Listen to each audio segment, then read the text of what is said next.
Está no ar Sons e Histórias.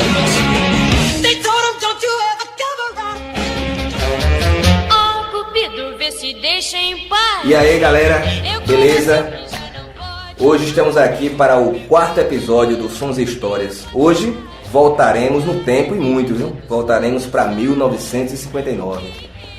Mais uma vez quero agradecer aí todas as mensagens, todos os likes, todas as visualizações, mensagens que recebemos pelas redes sociais, cara. Muito obrigado mesmo. Continuem mandando suas mensagens, fazendo suas sugestões.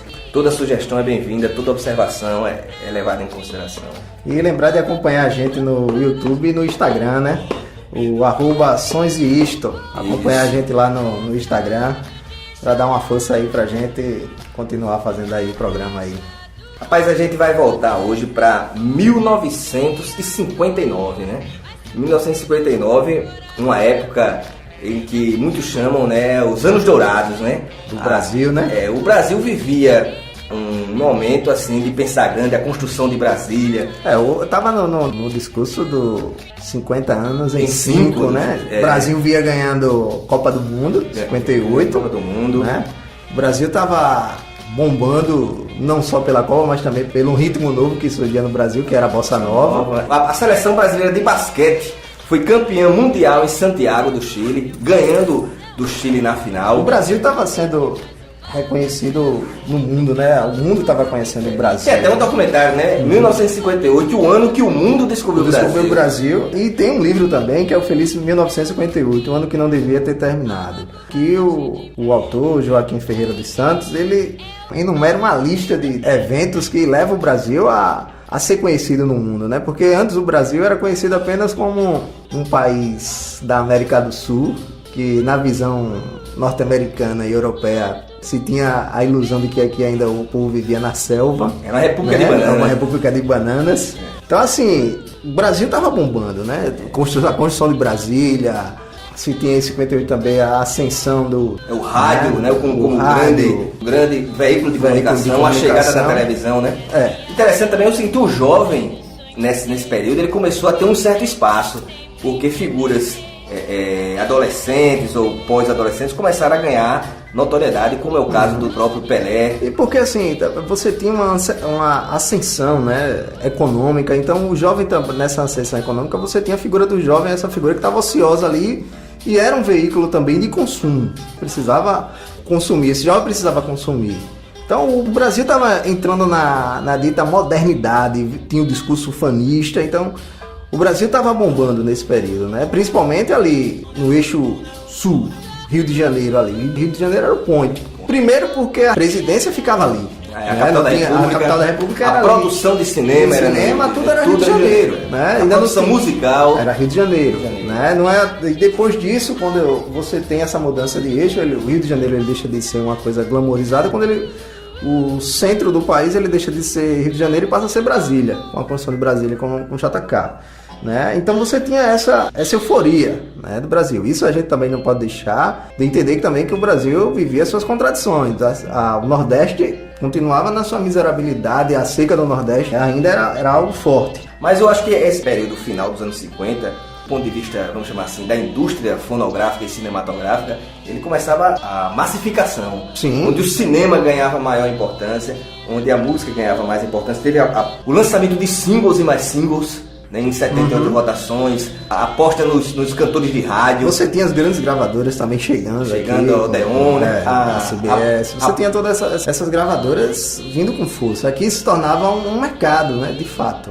Artistas, né, que se tornaram popstar da época, tipo Nelson Gonçalves, Calbi Peixoto, Elana Pittencourt, eram figuras que cantavam no rádio. Interessante que as estações de rádio tinham orquestras, então as pessoas ficavam na porta das rádios para conhecer, para pedir autógrafo. Você tinha as estrelas da era do rádio, né? As divas da era do rádio, Emilinha, Bibi Ferreira, você tinha esse pessoal, você tinha o teatro, rádio, onde tinha as novelas. As novelas de rádio. Novelas de rádio. Algumas dessas novelas, inclusive, foram reproduzidas depois na TV. Depois, quando a Globo se estabelece, e a Tupi, né? Quando a televisão chega no Brasil de fato e se estabelece de fato. Programas humorísticos, quando surgiu aí Paulo Gracindo, Chico Anísio, Jô Soares, né? Então, esses caras começaram no rádio, né? O Brasil estava no seu auge nesse momento. Ainda não sonhava-se ainda com esse discurso da ditadura. Você estava vivendo uma plenitude econômica, liberdade de expressão. Você tinha todo esse... Mas existiam insatisfações. Tanto é que em 59 teve a chamada Revolta dos Aragaças, onde alguns membros do Exército e da Aeronáutica tentaram fazer um golpe militar. Isso, inclusive, é o primeiro sequestro de avião registrado na história do Brasil. Só que foi digamos assim, uma revolta que com pouco tempo foi amenizada. Né? Então, assim, vivia isso, e dentro desse período a gente vai ter essa figura que é o rock and roll. O rock and roll. O rock and roll, porque, como nós falamos, o cinema. E chega um dado momento no Brasil que o filme do Bill Haley, né? Do Bill Rock Around the Clock, né? Love Me Tender, do Elvis. Do Elvis, né? O Queen Crowley. Sementes da Violência, que vai ser que na trilha sonora tem o Bill Haley. Bill Haley, que vai ser a polêmica, né? O filme polêmico dos anos 50. Né?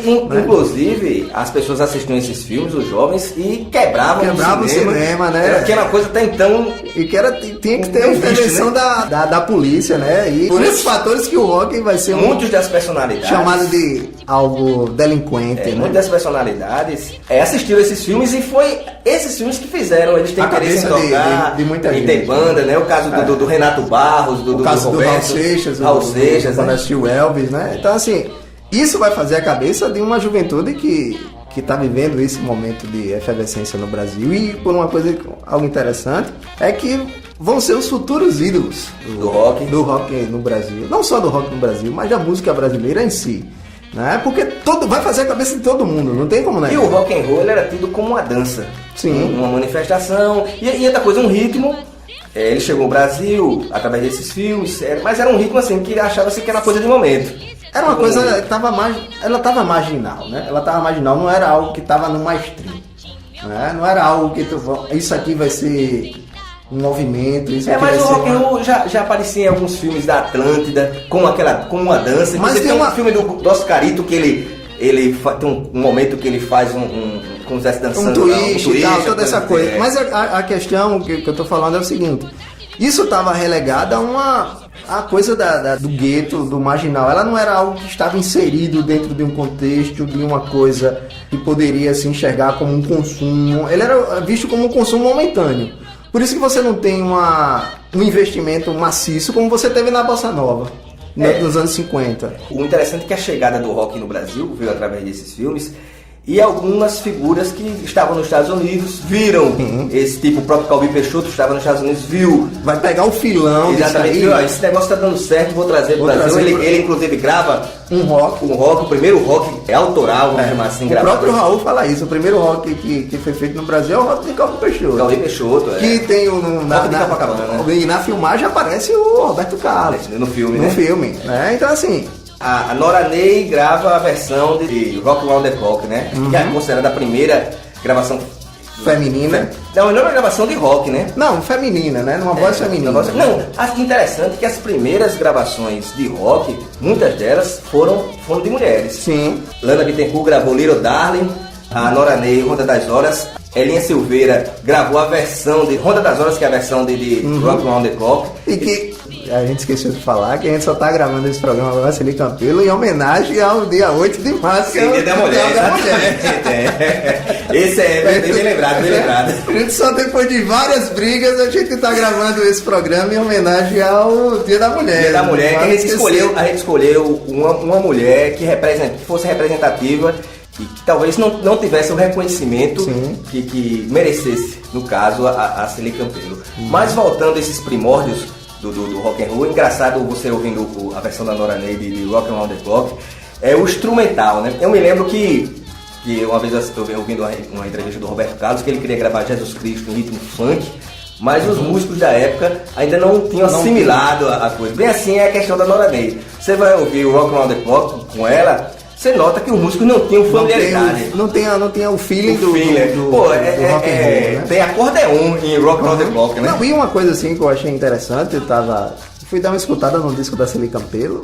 Bicho, eu achei, assim, a sonoridade bem pesada pra época. Não, cara, e assim, de boa qualidade, né? Cara, assim, a sonoridade o som não é abafado, a produção do disco bem limpa, bem audível. A coisa que tem muitos discos que foram gravados na década de 70 e 60, que você não tem essa nitidez, cara, assim, uma coisa assim, eu achei interessante. A Odeon, na época, ela tinha o melhor estúdio de gravação Tá, muito melhor do que o CBS, muito melhor. Não, mas a gente tá falando de uma coisa que foi gravada em 50. 58, 59, né? E assim, você chega na década de 60, metade de 60 para 70, você não tem uma qualidade em termos de limpidez do som, como tem no disco da Celi Campelo. E não foi uma questão de remasterização, nada disso. Não, a limpeza mesmo. Original, Pô, achei assim interessante. Em 58, o Bill Haley vem ao Brasil, né? Que é um dos primeiros artistas a vir pro Brasil. Acho que é o grande evento, o primeiro grande evento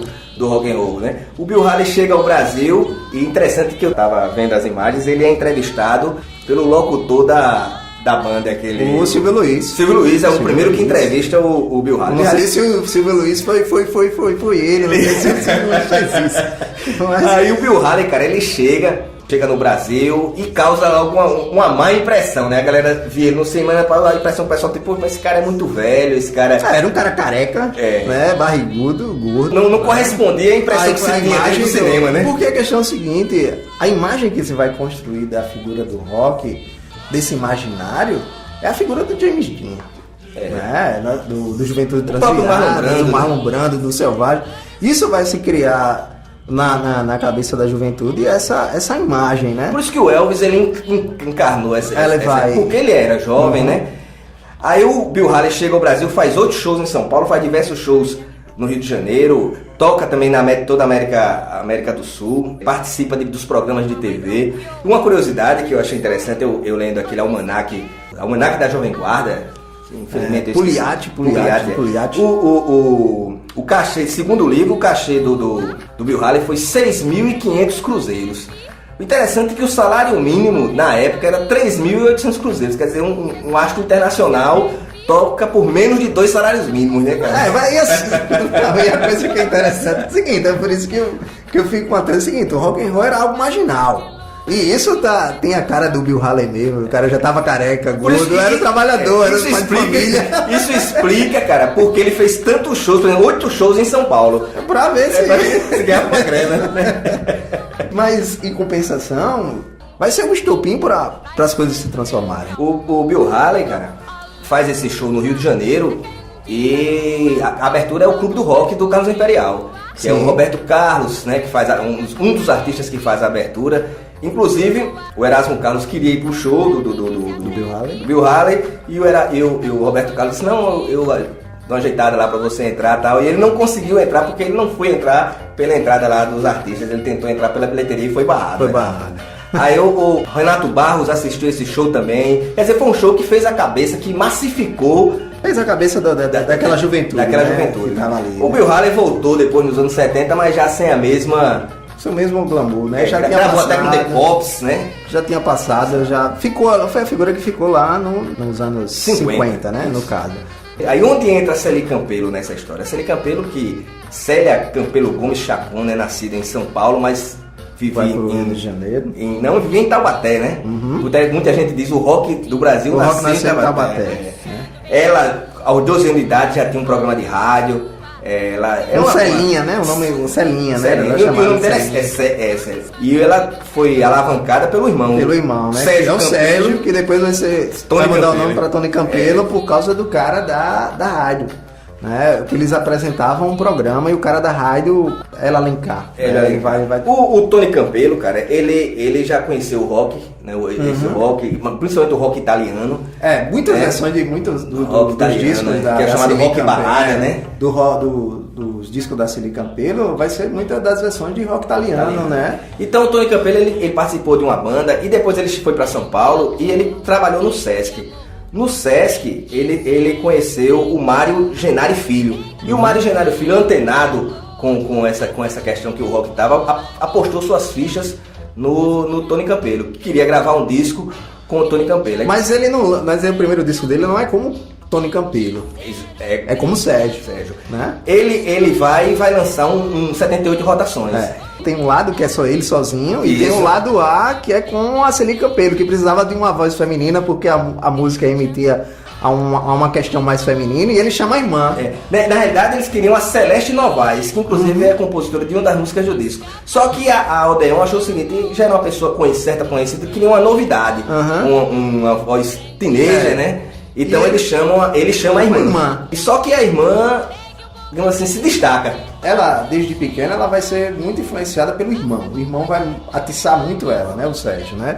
Vai atiçar ela para que ela siga essa coisa de cantar, porque ele vê que aquela menina canta bem. E assim, ele começa a fazer a cabeça dela, e é por isso que ela faz esse programa de rádio. Ainda não com ele, né? Ela faz esse programa de rádio, e quando ele vai gravar o disco, não como Tony Campelo, mas como Sérgio Campelo, ele chama ela para fazer essa parceria com ele nessa música. E aí a menina vai embora, depois disso aí ela vai embora sozinha, e que a EMAI, ela propõe a Odeon, no caso que é a EMAI, ela propõe um contrato separado do irmão. Os dois vão fazer carreiras separadas, não como dupla, mas como a primeira ideia deles era lançá-los como artistas americanos. Falsos artistas americanos. A própria Celi Campelo, ela vai falar isso. Eles mudam o nome da Célia para Celi e do Sérgio para Tony. Interessante que o pai da Celi, que era um vereador lá em Taubaté, ele sempre incentivou os filhos a essa coisa artística. Coisa artística. Quando foi para mudar o nome, ele disse: peraí, pode mudar o nome, agora Campelo tem que ficar, que é o nome da família. Ele exigiu que o nome ficasse Campelo, e ficou Celi Campelo e Tony Campelo. E aí, né, na questão do Tony da Celi Campelo, vai ser a primeira coisa de marketing. Exato, e foi os primeiros a aparecer na televisão, na TV Tupi, né? Essa coisa do marketing, do pôster, de aparecer em capa de revista, tava se criando os ídolos teen. Exato. Né? Ela teve um programa Celitone em Hi-Fi na Rede Record. Crush Hi-Fi. Exatamente. Na Record. Foi na Record. Um programa de juventude antes da Jovem Guarda. Muito antes da Jovem Guarda. Né? E que teve a participação do Demetrios, que vai ser uma das figuras emblemáticas, que Carlos Gonzaga, né? O próprio Mutantes no disco lá do Pai de Bauretes faz uma homenagem ao Demetrios, né? Na música Posso Perder Minha Mulher, mas não é rock and roll. Sérgio Murilo, Rony Cody, né? O Rony Cody é filho do Ever Cordovil, que era o parceiro do Noel Rosa. Né? E maestro, né? Então, assim, você tinha essa criação dessa juventude começava a se criar. E que é uma coisa que quando você começa a analisar, você vê que a TV Record, ela sempre estava à frente nessa situação, sempre querendo pegar esse filão juventude, né? Ela vai fazer uma trajetória musical sempre no filão da juventude, sempre buscando esse público jovem. Depois desse programa ela vem com a Jovem Guarda, depois de Jovem Guarda vem o programa da Tropicália e o Fino da Bossa. Ela sempre teve esse feeling para essa situação, né? Esse Mário Genari Filho, que foi o cara que levou o Sérgio Campelo, que depois veio se chamar Tony Campelo, é uma figura também, inclusive, que é digamos assim, o maestro da banda de apoio do disco. Ele tem um exemplo de superação. Ele é deficiente visual e tornou-se um excelente instrumentista de acordeon, violão, piano, guitarra. Então ele superou essa deficiência e se tornou o grande nome da produção artística da Odeon. E assim, o cara é um camarada que escolhe e deixa o nome definitivo de Tony Celi Campelo, vai ser um camarada chamado Ismael Correia, que era um dos bambambãs lá na... Compositor também, né? Na EMAI, na Odeon, né? Era um dos bambambãs, né? Era um cara que ditava as regras lá na Odeon. Aí chega em 59, eles lançaram alguns singles interessantes, que o primeiro single era Estúpido Cupido e The Secret. Na hora de fazer a prensagem, trocaram de lado. Ficou Estúpido Cupido do lado B e The Secret do lado A. E foi assim para o começo, só que Estúpido Cupido estourou nas rádios. Bombou, né? Que é uma música do Nil Sedaka, né? Que é uma coisa que é interessante, é que o Tony Celi Campelo, eles vão pegar o lado mais inocente do rock and roll. Eles não vão buscar essa coisa do lado mais marginal do rock and roll. A gente pode prestar atenção que nos dias da Celi Campelo a coisa é mais inocente, né? E que estava refletindo também o Brasil daquela época. E também, inclusive, algumas dessas músicas foram regravadas até em discos infantis. Sim, posteriormente. Né? Com Lacinhos Cor-de-Rosa e tal. Que essa música, Lacinhos Cor-de-Rosa, não pode negar que vai ser também uma tiração de onda da Rita, que a Rita vai fazer, né? No Atrás do Porto tem uma cidade, o Lacinhos Cor-de-Rosa também cabe num sapatão. Ela disse. Né? Então, assim, vai ser uma referência. O disco é uma referência. Aí eles lançam esse disco. Quando eles chegam a lançar o disco, a Celi Campelo já é, digamos assim, a grande figura de grande popularidade. Assina um contrato com a Odeon, um contrato financeiramente muito bom, que inclusive deixou surpreso eles.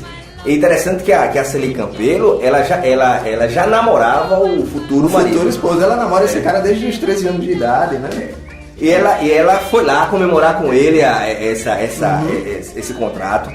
E eles gravam o disco acompanhados pelo Mário Genari Filho, esse músico que eu falou, que era deficiente visual, e pelos Titulares do Ritmo, cara. Os Titulares do Ritmo também é um grupo que merece um capítulo assim especial. Os Titulares do Ritmo é um grupo vocal composto de também deficientes visuais. Todos eles eram deficientes visuais e eram considerados o melhor grupo vocal do Brasil. Inclusive, a Billboard americana considerou eles entre os 10 maiores grupos vocais do mundo.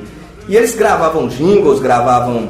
Era o grupo da Odeon. Da Odeon. Gravavam mas gravaram também pela Copacabana. Inclusive, a RGE queria contratá-los aí. Como não podia contratá-los, lançou um disco com eles com o nome de The Players.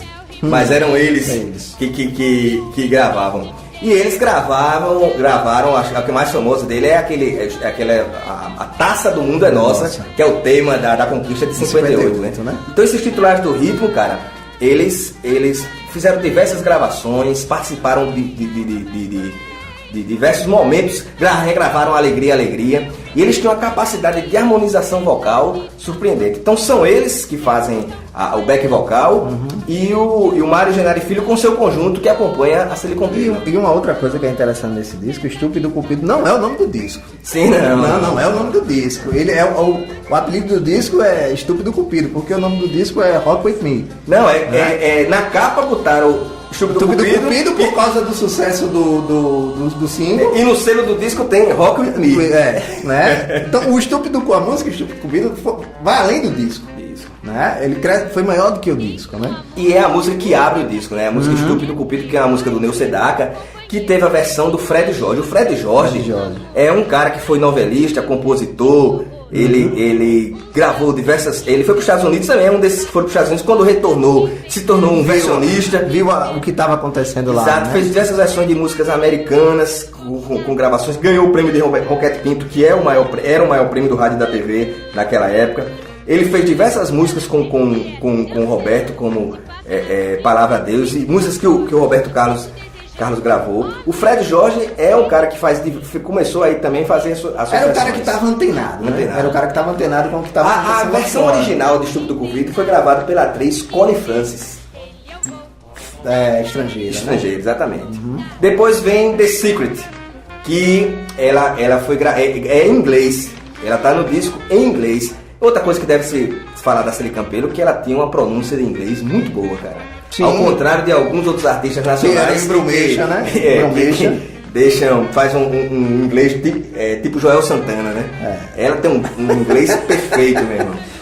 Assim, e o disco, assim, pô, a gente pode notar que o disco ele é feito tanto com versões, quanto as músicas cantadas em inglês. Né? O disco ele sempre está dialogando. De The Secret, que teve a versão de Gordon, a versão original, Gordon McRae, que era um cantor, que também era um ator de televisão, era uma figura, aqueles caras, One Hit Wonder, né? Teve um sucesso. É o tipo Ronald Reagan. Veio já, depois vem Muito Jovem, que é a versão também de Fred Jorge, com a gravação do Poanca. O Poanca é uma artista que todo mundo conhece. E fez muito sucesso. Até nos anos 80 fez uma versão. Assim, é o cara que perpassa todo esse período. E depois a Celi Campelo faz um disco, Celi Campelo canta Poanca. Aí que ela vai ser revisitada depois, quando a Globo lança a novela Estúpido Cupido. Que ela trabalha também como atriz. Né? Depois vem Túnel do Amor, que é a versão original, a versão também do Fred Jorge. A gravação original é da Doris Day, a atriz famosa famosíssima, na Inglaterra, né? Depois vem Handsome Boy, que é do Mário Genari Filho, que tem a orquestra que acompanha, que é deficiente visual, e Celeste Novaes, que seria a que iria cantar lá. Queria cantar antes, né? Na primeira versão. Na primeira versão do disco seria o Tony Campelo e Celeste Novaes. Então eles, digamos assim, cedem essa música para que seja gravada. Mais uma gravação da Connie Francis, que é Who's Sorry Now. Eu acho que o comentário que podemos fazer sobre essas músicas é aquele que você falou. São músicas de uma certa inocência. E outra coisa, onde primam pela diversão. Ela não tem nada ainda de contestação. O rock and roll era divertido. Era mais a música da dança, a questão da performance. A questão do baile. A gente pode prestar atenção, é que nesse momento eram os bailinhos da hora da tarde, do domingo à tarde, da saia rodada, do biquíni de bolinha. A coisa era inocente.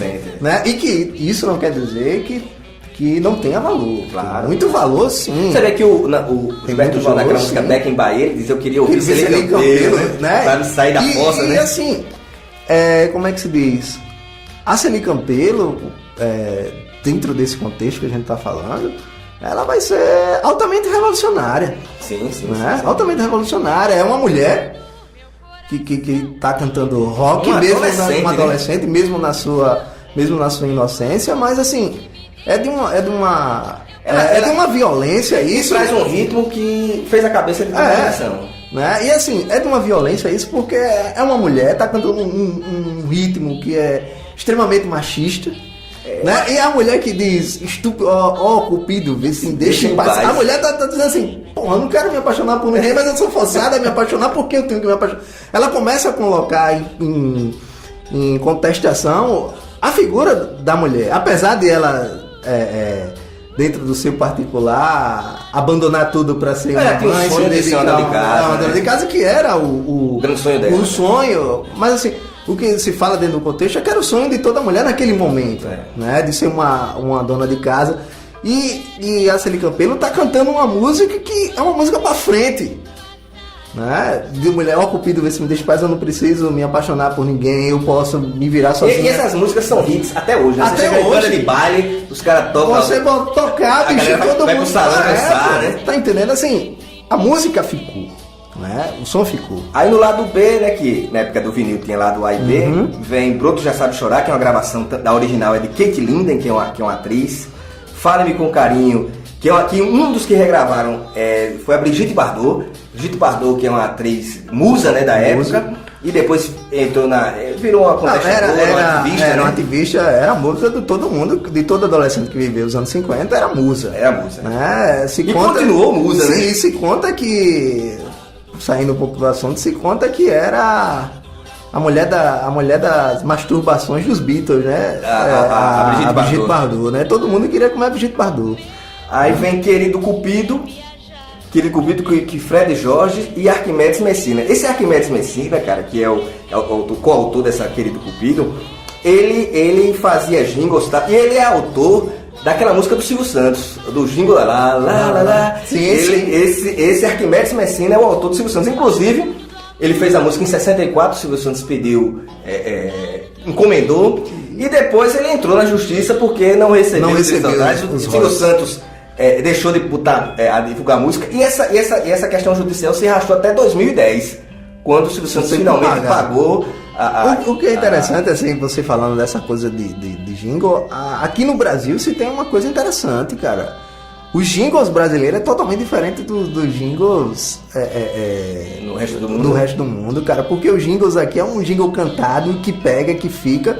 Não é à toa que os caras nos anos 70, o Rogério Duprá, Zé Rodrigues, o Tavito, os caras vão criar uma empresa de jingle. Os próprios titulares do ritmo aqui, que a gente cita aqui, participa desse disco, eles criam também uma empresa de jingle, cara. Assim, jingle era um negócio interessante.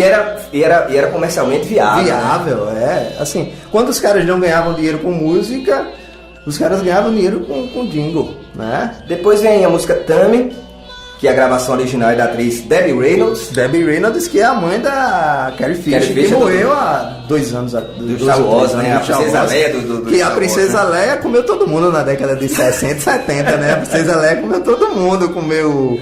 Dizem que comeu Freddie Mercury, comeu David Bowie e que por último do astro, assim, que se conta, o último a ser devorado pela Carrie Fisher foi o Paul Simon. Rapaz, o Paul Simon casou com ela. Ok. Depois vem Melody d'Amour, que é uma música francesa, que é uma gravação de James Brothers, que é um grupo vocal, a exemplo do Titulares do Ritmo, é um grupo vocal que fez a original. E vem Lacinhos Cor-de-Rosa, que é a gravação de Dodie Stevens, também uma atriz. O Lacinhos Cor-de-Rosa também acho que é um sucesso até hoje, né? A Rita, né, como a gente tinha falado no começo, vai tirar uma onda com essa... E muita gente gravou, acho que até esses grupos infantis, nesses discos infantis. Sim. Às vezes você tá numa festa de criança. O Toca Lacinho Cor-de-Rosa. É assim, era a inocência do Brasil, que o Brasil tava se importando. E assim, uma coisa que é interessante, que eu tava dando uma pesquisada, é que essa galera já era criticada pela galera da Bossa Nova. Já era cantar música de alienação. Não era uma coisa típica dos anos 60, mas nos anos 50 já existia isso. E os caras falando que não era a elite da MPB que fazia uma crítica a galera desse rock, mas sim a segunda classe. A segunda classe da MPB. Da Bossa Nova. Aquela questão de ser chamado de música de alienação, de ser chamado de música descartável, é uma crítica que até hoje acontece. Hoje acontece, é um tipo de mas assim, eu acho que hoje... E outra coisa, um tipo de observação recheada de preconceito. Mas eu acho que hoje isso perpassa por causa da questão seguinte, porque é algo viável, né? É algo que traz inovação. O próprio Chico Buarque, no documentário dele, mais recente, ele vai dizer que o sobrinho dele, o neto dele vai chegar com um disco de rock progressivo e vai botar o disco do Jethro Tull pro avô escutar. O avô vai ficar assim, puta que pariu, como foi isso? Não passei, não passei, né? Isso passou por mim. Assim, os caras hoje, assim... Refazem, né? Porra, tem que vir um cara novo, uma geração muito depois da minha, para mostrar os valores daquele momento em que eu não percebi. E isso é interessante. Esse disco, cara, é o primeiro disco de rock do Brasil a ser um disco de grande vendagem. Sim. Né? Ele vendeu 120 mil cópias, cara. Que é um número absurdo pra época. Depois disso... E que vai ser relançada agora também. Foi relançada agora naquela caixa do selo Descobertas. Ela foi relançada agora. Todos os discos da interessante que ela chegou em 60... Ela como já continuando a história, lançou outro disco. Em 62 ela abandonou a carreira. Sim. Ela decidiu ser mãe cuidar da família e tal. E o que deixou o irmão atônito. E a gravadora, em retaliação, não passou um tempo sem relançar o disco. Ela muito tempo depois que o disco foi relançado, mas não o disco. Não o disco. Ele dentro de uma coletânea. Exatamente. Né? Ela deixou revoltado. Interessante que quando... Outra curiosidade sobre a Célia Campelo é que quando se foi criar o programa Jovem Guarda... Ela foi a primeira a ser chamada. Ela foi chamada e conta, no livro do Tiago, conta que chamaram ela e ofereceram uma grana muito alta. E ela recusou. E depois ela disse, o cara, se faça a contraproposta, ela pediu 2,5 milhões de cruzeiros, que era uma grana absurda. Ela fez uma proposta absurda para ser recusada. E os caras aceitaram. Os caras não aceitam. Ela ficou sem ter como dizer não, mas disse não. Não, se o programa da Jovem Guarda sem a Célia Campelo foi o auge, imagine com a Célia Campelo. O problema aí que eu vejo é a questão seguinte, é porque a Célia Campelo ela também representava algo que também já passou. Né? O próprio Tony Campelo, depois vai entrevistar ele, porque ele não fez parte da Jovem Guarda, ele vai dizer, não tinha condição de participar da Jovem Guarda, era da galera do topete, não era da galera do cabelo grande, nem do terninho. Era da galera do topete, da jaqueta de couro, da lambreta. Então, assim... Ele era uma figura do passado. Ele já entendia que era uma figura que tinha ficado lá no seu tempo. Não era uma galera que vinha para acompanhar. Que é uns equívocos que acontecem dentro desses relançamentos de de CD, é que coloca a Celi Campelo e o Tony Campelo como se fosse Jovem Guarda, que não é Jovem Guarda. Essa galera é uma pré-Jovem Guarda. Pré-Jovem Guarda. Até muito tempo depois. Até o Carlos Gonzaga entra no pois pacote, coloca, né? A galera como Jovem Guarda. Então assim, ainda hoje, em termos de rock no Brasil, a galera trata como se fosse algo tudo igual. Tudo igual, que não é. E a Celi Campelo, ela se recusou a participar do Jovem Guarda, chamaram a Vanderleia, e mais tarde ela tentou voltar, lançou discos que tiveram pouca repercussão. Depois a Globo lançou a novela Estúpido Cupido, que ela participa como atriz e estoura novamente no Brasil. Ela participa inclusive daquele Hollywood Rock que toca o Erasmo. Ela participa, e logo depois daquele sucesso efêmero daquele momento da novela, ela também se recolhe e fatalmente veio a falecer câncer, né? Em assim, 4 de março de 2003. E Celi Campelo, assim, vai ser algo assim fenomenal, pô, porque Celi Campelo vai ter boneca. Exato. Isso não é algo do Kiss. Não, isso não é algo da Jovem Guarda. Não, porque a Jovem Guarda tem boneca também, mas quando se fala em marketing, se fala logo no Kiss, não é algo exclusivamente do Kiss. Celi Campelo vai ter boneca. E nem da Jovem Guarda, porque a Jovem Guarda teve boneco do Roberto, né? Celi Campelo vai ter boneca, Celi Campelo vai ter chocolate. Vai ser a queridinha do Brasil, né? E vai ser chamada de namoradinha do Brasil. A primeira a ser chamada. Antes da Regina Duarte, né? Então, assim, Celi Campelo, ela é o... Dentro desse momento aí, ela vai ser... Mas olha, essa é a opinião particular e minha, né? Eu acho a Celi Campelo a figura feminina mais importante da história do rock do Brasil. Eu sei que muita gente vai discordar, falarão da Rita Lee, Cássia Eller, mas não haveria essas mulheres se não fosse Celi Campelo. Exatamente. Né? E outra coisa, algumas dessas que vieram depois regravaram Celi Campelo. Sim, a Celi Campelo é uma coisa, como eu tinha falado, vai ser extremamente importante a Celi Campelo. E é uma dúvida que vai ser carregada para sempre, né? Como seria a Celi Campelo se ela não tivesse encerrado a carreira precocemente, né? Assim, volto a dizer, era uma coisa que estava voltada ao seu período. Porque o fato dela ter... Mas ela teria que se renovar. Sim, porque todo mundo se renovou. Mas veja bem, o fato dela não ter participado proporcionou um vácuo e depois surgiu a Jovem Guarda. Como seria a Jovem Guarda? Ou se é que existiria a Jovem Guarda se ela tivesse continuado? São perguntas que ficarão sem resposta, no si. Né? Mas assim, o que não se pode negar é que Celi Campelo vai ser extremamente importante para o rock brasileiro e o que vai se desenvolver além do rock brasileiro dentro desse ritmo e desse padrão de música, né? A gente não pode negar que Celi Campelo não vai ser não vai ser a minha cantora favorita, mas assim tem que se dar a importância historicamente, como o programa da gente é sobre história, e Celi Campelo ela tem a sua importância dentro da história, né? Ela não vai ser a revolucionária das saias, das mini saias, nem vai ser nem buscou isso. Nem vai ser a revolucionária de comportamento, como vai ser a Rita Lee, mas tem uma importância extremamente grande. E canta muito bem. E canta muito bem. E tem o inglês. Sinal, canta muito bem, a voz é afinada. Ela poderia muito bem ter ingressado em qualquer um dos outros ritmos, né? Sim, e ela poderia ter cantado numa big band. Né? Numa coisa orquestrada, assim.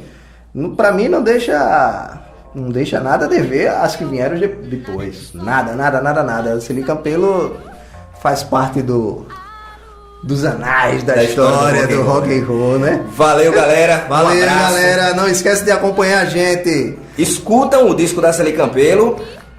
Sem preconceito e com os olhos de 59, mesmo. Valeu, galera. Falou. Tchau.